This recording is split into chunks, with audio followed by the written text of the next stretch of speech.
I'm Henry. I'm Nico. I'm Colin. And we're about to leave to the home of the St. Louis Cardinals, Busch Stadium. This is how you get to Busch Stadium.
Welcome to the journey of the St. Louis Cardinals, one of the MLB's most storied franchises. From humble beginnings to becoming a powerhouse of the sport, St. Louis Cardinals woven themselves into the history of St. Louis itself. Cardinal early beginnings. Shoot, I do love my St. Louis Cardinals. I wish I knew about their early beginnings. Excuse me, sir, you look knowledgeable. Do you know what the early beginnings of the St. Louis Cardinals? I do. The roots of the Cardinals trace back to 1875, where professional baseball first arrived in St. Louis with the Brown Stockings, a member of the National Association. However, after just 2 seasons, financial troubles led to their dissolution. Shoot, that sucks. Hey Henry, what happens after the Brown Stockings fell apart? Shortly after the Brown Stockings fell apart in 1882, an entrepreneur named Chris Von Der bought what was left of the franchise and rebranded it to the St. Louis Browns. And after he bought it, they became a dominant franchise and won 4 consecutive championships from 1885 to 1888. That's crazy. Crazy stuff. Transition to the MLB. In 1892, after a successful run in the American Association, the Browns joined the National League and the MLB. There was a short stint between the St. Louis Browns and the St. Louis Cardinals where they were actually called the St. Louis Perfectos. And here's a picture of that team. Here is a picture of the 2000 team right after they changed their name from the Perfectos to the St. Louis Cardinals, inspired by their red uniforms. The Braden era. After the Cardinals joined the Major League, from around 1920 to 1950, they went under an era called the Braden era. This is because their new franchise owner, Sam Braden, once he bought the team in 1920, he had a lot of success. They won 6 championships in this era, and these are some pictures of the great players during that time.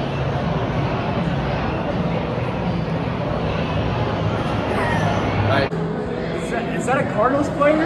Sam Braden appointed Branch Rickey as business manager, who revolutionized player development by creating a farm system. Created a farm system that would become a model for all sports. During this era, the Cardinals earned a nickname, particularly in the early 1930s and the 1934 World Series champion team. The Cardinals earned the nickname the Gas House Gang. They were given this name by the New York sports writers because they were seen as a team that played with aggressive play style and dirty uniforms in contrast to the clean New York Yankees. This team had a lot of success and won 3 championships. Some of the most notable players in this team include Dizzy Dean and Paul Dean, Leo Dorsher, Joe Medwick, and Johnny Martin. This era also had a lot of success because of the great coach, Billy Southworth. He coached in 1929 and from 1940 to 1945, and he also won 2 World Series.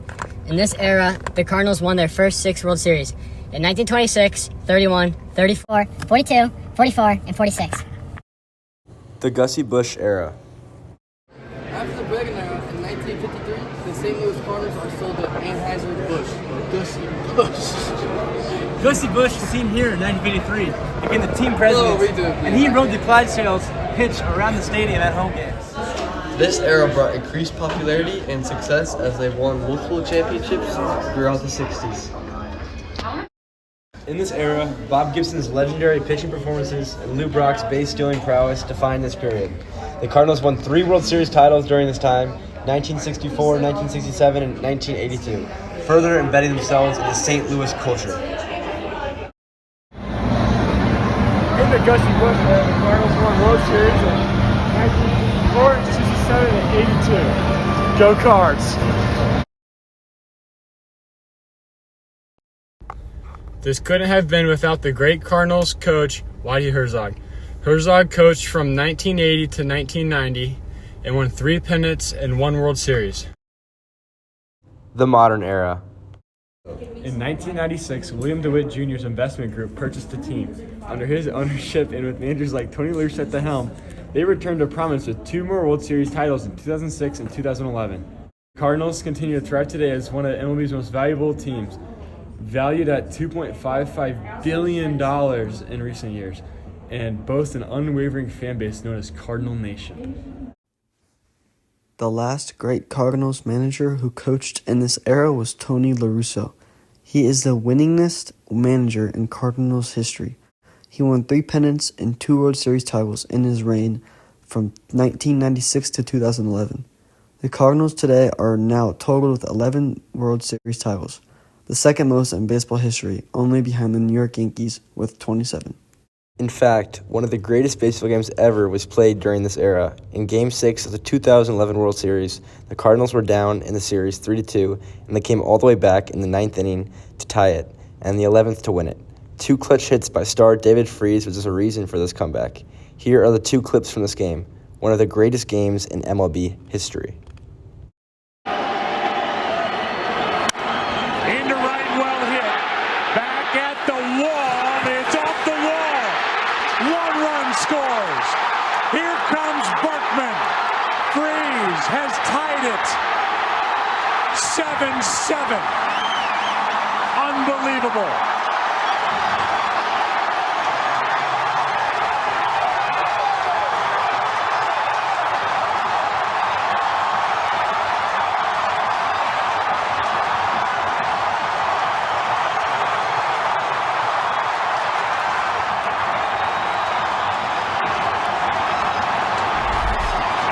The Rangers, even in their no doubles defense, allows Freeze to hit a double. We said great power the other way, hit too hard. Driving in 2 to tie.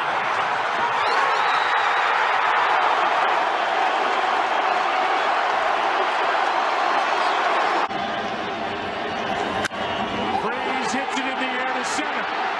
We will see you tomorrow night.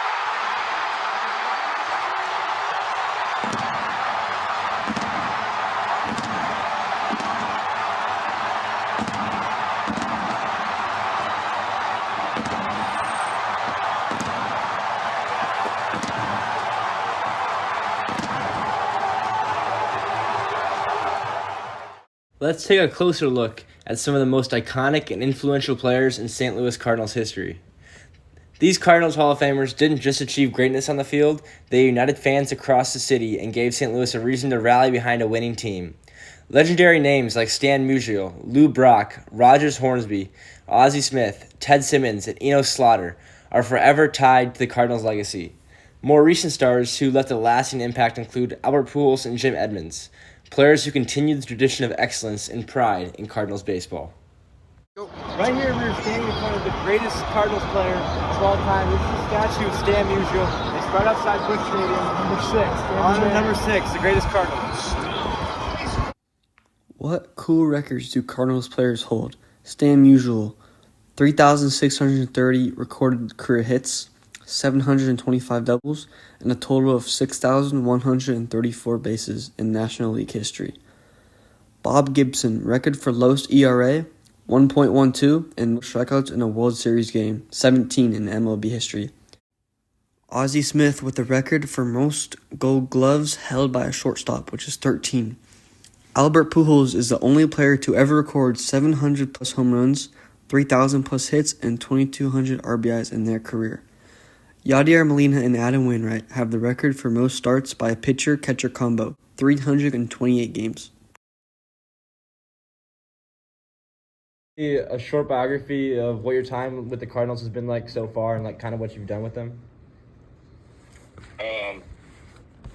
Yeah, so I was a non-drafted free agent in 2021. I played started off playing in Low A that summer, and then that off season, they asked me to also help out in the front office with some projects. So I did some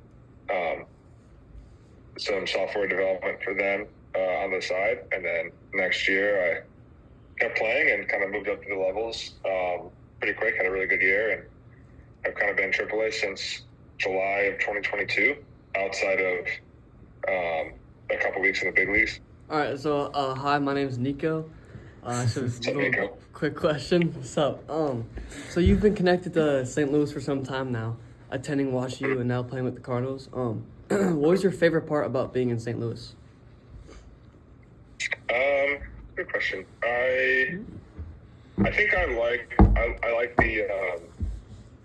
Did you just give him nuts for that question? Yeah.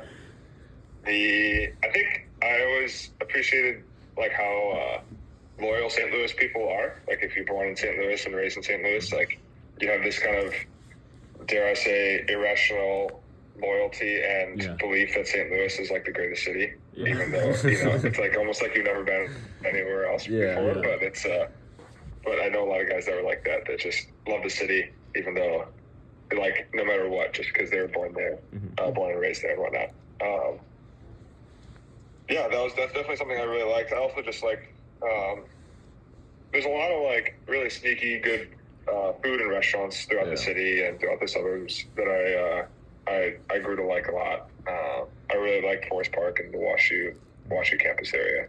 I really liked how everyone like rallies behind the Cardinals and just how big that fan base is. It's a little different than a lot of other cities, including where I'm from in Chicago. So, I'd say those things. Yes, you talked about the Cardinals having a strong fan base. What was it like to be in the stadium with all those fans when you first got to pitch for the Cardinals at the MLB level?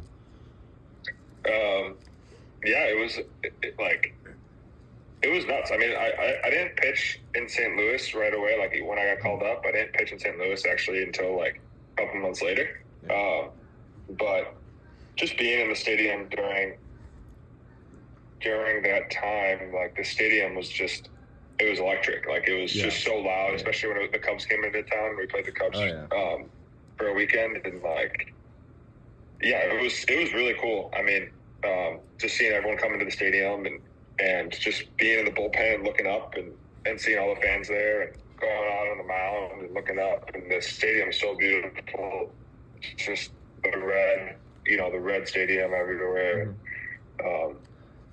It was unbelievable. It was such a cool experience. Cardinals fans are super supportive. A lot of other cities, they're if you don't do well, they're a little bit rough around you. I feel like Cardinals are pretty supportive fan base regardless. And seeing Ryan Helsley come in from the bullpen, when I'm in the bullpen, coming into Hell's Bells, and when the stadium goes dark and red, it's like the coolest thing ever. And it's cool. It's such a cool to be a fan, and being in the bullpen, just watching him warm up and stuff like that, and going to the game and experiencing that firsthand was pretty special. So the Cardinals are obviously a pretty storied franchise. How would you describe the culture created by the Cardinals organization? Well, you guys don't like that question. No, Why you give it a play? No, he just reads it straight off our doc. He does it.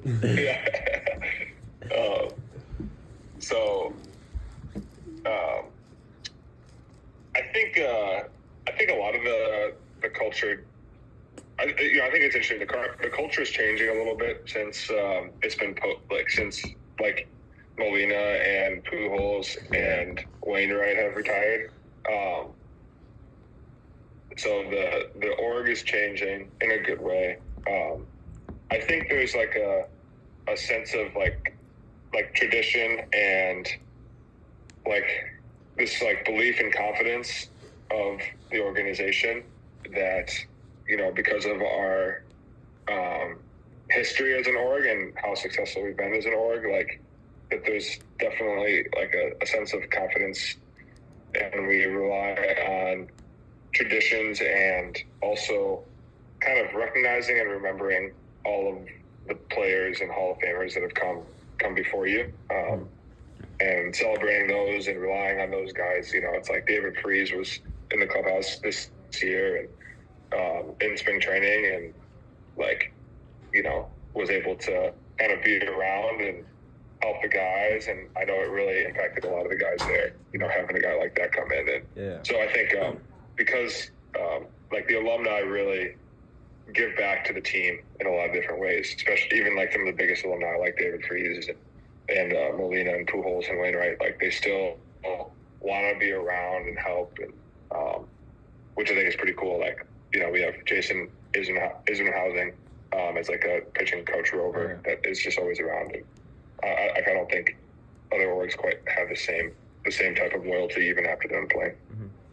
All right, we got one more quick question. So, what was your favorite moment of being a Cardinal? Like whether you're on or off the field, like what's your favorite thing that you've done? I mean, I think just pitching in the big leagues. I mean, that was probably it's hard to beat that experience. And, you know, you have Paul Goldschmidt at first and Nolan Arenado at third and Mason Wynn at short, and you're pitching on a big league mound against, you know, some of the best hitters in the world. I think that's hard to beat that, and just being a part, having a small part in the storied franchise that is the Cardinals. What do you think about Emo's Pizza? Do you like it or no? You know, I never had it in my whole time. Really? Wow. You're not missing out. No, you're missing out. It's the best pizza in the world. It's that good. Yeah, you usually hear one or the other. I think being from Chicago, and always having like good deep dish pizza or just decent pizza in general. I remember like just being like, anytime it was around, I'd be like, nah, I don't want it. I'm too good for that, you know? Yeah. Shocker. All right, well, thank you so much for doing this with us. Thank you. Yeah, thank you. Yeah, no problem, guys. Hope the project turns out well. All right, thank you. Thank you. Have a good one. Yeah. That's what I'm talking about.